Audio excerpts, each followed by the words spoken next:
What's going on, guys? Michael from GPURisers.com, and in today's video we are going to be adding in the I guess third to last R8 in our R8 wall, which is going to consist of RTX 3090s. Now this may look a little bit different. I'm not sure if you guys noticed. I know it's all white frames and everything like that, but we did quite a lot here. This rig right here is actually plugged in directly to an outlet, a 20 amp outlet here.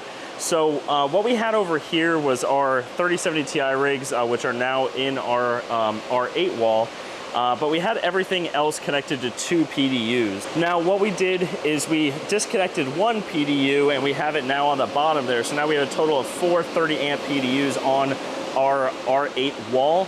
So that means we really only have one here, this 30 amp PDU, and that is going to be powering everything that you see here. Now that consists of a 6600 XT, or I'm sorry, a 6600, 6600 XT, 6600 XT, 6600.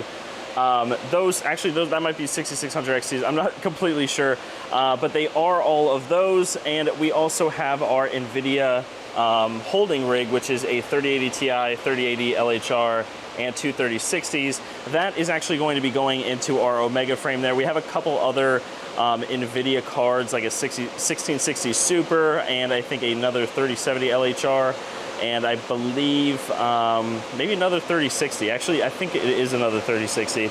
So we will be putting all of that on this so that we can make room. We are going to be adding a couple other cards whenever, you know, good deals come up or anything like that. We can throw it on a larger frame rather than this 6-card frame. So this PDU is pretty much, I don't want to say maxed out. It's at 4200 watts. So we can add another, I want to say 800 watts, and we'll kind of be in a good zone for it. I am going to be touching the plug, making sure that that's nice and cold. It's not going to be nice and cold. These things are running on it, but it's actually not bad right now. We could probably add another 800 watts on there. So that is what we are going to be doing with that. But before this video, I went ahead and took all of this apart, moved it all over, calculated the pull and everything like that. So that is all good to go. So now really all we are going to be doing is adding in these 3090s to an R8 to put it into its slot right here. So we have about 1,000 watts available on one of the other ones. So if we do a 6700 XT rig, that would be perfect for it. This, I think 3090 rig is gonna be about 2,700 watts. I think 8 times 300, that's going to be 2,400 watts plus probably another 200 with the fans and everything. So probably around 2,700 watts to be safe on one of the PDUs. So we should have enough on these 4 PDUs to fill this thing up. And we still, of course, got our blinking light there. I'm just gonna mess with that once this thing is done. You know, it's kind of hard to focus on all these other things when you have cards sitting. So really, I think after this, we aren't really gonna have any cards sitting. So we'll have 2 available R8s over there, and I think I am going to be filling those up with 3070s and 6700 XTs. I'm sorry, that's what I said earlier in the video. So I kind of have to sit down and kind of run the numbers and think about that.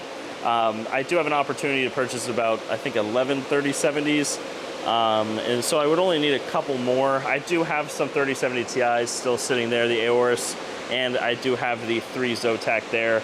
I could just buy 2 more of those and have another, but I'm really not sure. I gotta think about it for a little bit. So let me go ahead and get all of this, cut out. I'm going to get all the cards put in, everything like that, and we'll be back in a second. All right, guys, we are back. I have all the 3090s in here. This did utilize all the cables that come with the R8s, which give each card a total of 2 dedicated 8 pins. There are some cards like these EVGA for the Win 3s that use 3. These Asus Toughs use 2, and I think the Zotac and the Gigabyte over here also just use 2, but each one does have 2 dedicated going to it. And so I'm gonna go ahead and put the lid on this thing. I'm gonna put it right in the rack right over there. I did the power and everything like that already, so all this needs to do is just plug in the power cord and the Ethernet, and it should pop up in Hive. I do need to actually flash the SSD, so I will do that as well. So I'll make this one short and sweet for you guys. I'm gonna go ahead and put it in. Once it's on and everything like that, I'll show you guys the overclocks I'm using and the temperatures and everything like that. So let me go ahead and do that, and we'll be back in a second. All right, guys, we are back. As you can see, the rig that we just put together here is off, and that is because after I turned it on, the temperatures started kind of just skyrocketing on a couple of the cards. Specifically, the Zotac, I do need to repad that one. I must have done something wrong when I did the original repad on it.